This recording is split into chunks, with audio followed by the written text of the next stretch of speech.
Berkat damai sejahtera dari Allah Bapa, Tuhan kita Yesus Kristus, dan Roh Kudus menyertai kita semua pada hari ini, Jumat 19 Desember 2025. Saudara-saudaraku, marilah kita berdoa.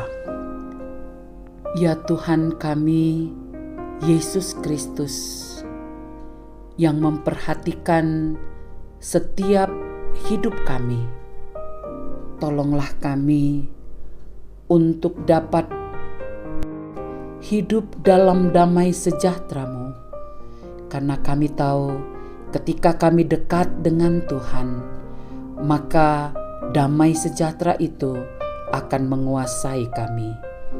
Demi nama Yesus Kristus, kami berdoa. Amin. Saudara-saudaraku, pembacaan Alkitab terdapat dalam 2 Yohanes 1 ayat 1 hingga 3. Dari penatua kepada ibu yang terpilih dan anak-anaknya yang benar-benar aku kasihi. Bukan aku saja yang mengasihi kamu, tetapi juga semua orang yang telah mengenal kebenaran. Oleh karena kebenaran yang tetap di dalam kita dan yang akan menyertai kita sampai selama-lamanya. Kasih karunia, rahmat, dan damai sejahtera dari Allah Bapa dan dari Yesus Kristus, Anak Bapa, akan menyertai kita dalam kebenaran dan kasih.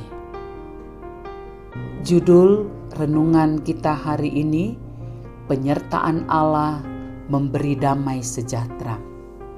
Ayat penekanan ayat ketiga, kasih karunia, rahmat, dan damai sejahtera dari Allah Bapa dan dari Yesus Kristus, Anak Bapa, akan menyertai kita dalam kebenaran dan kasih.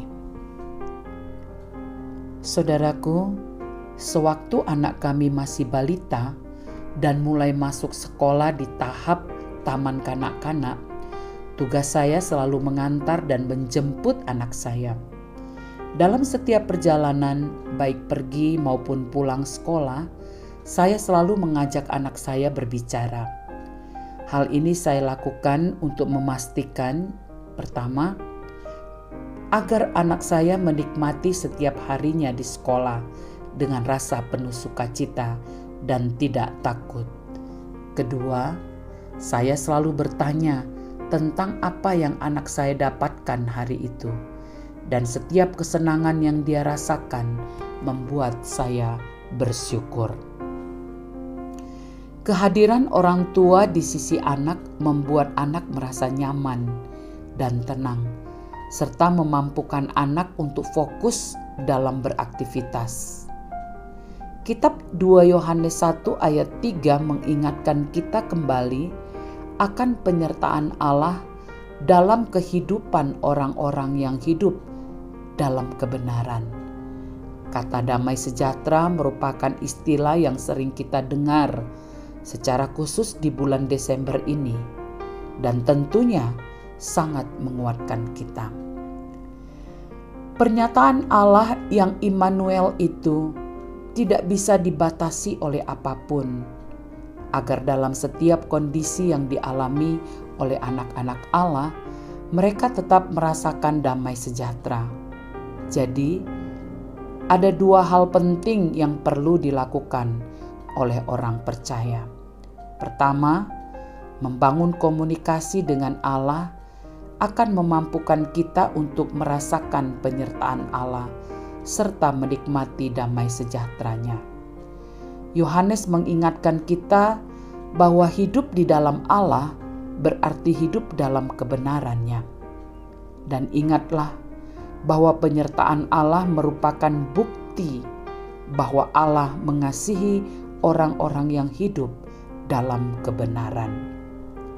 Jangan hanya saat Natal kita merasakan damai sejahtera, tetapi setiap hari.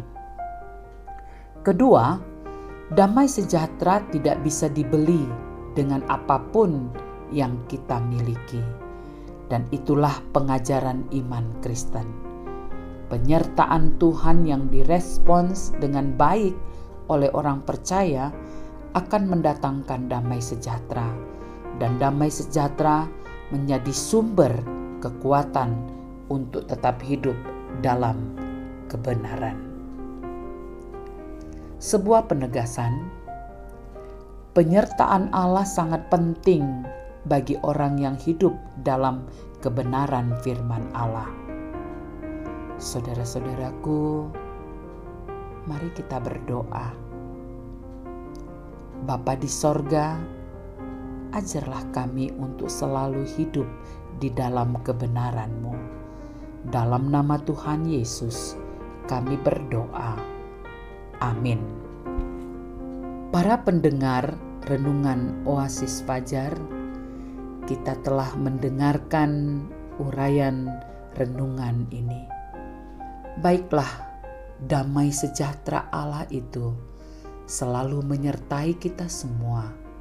Amin.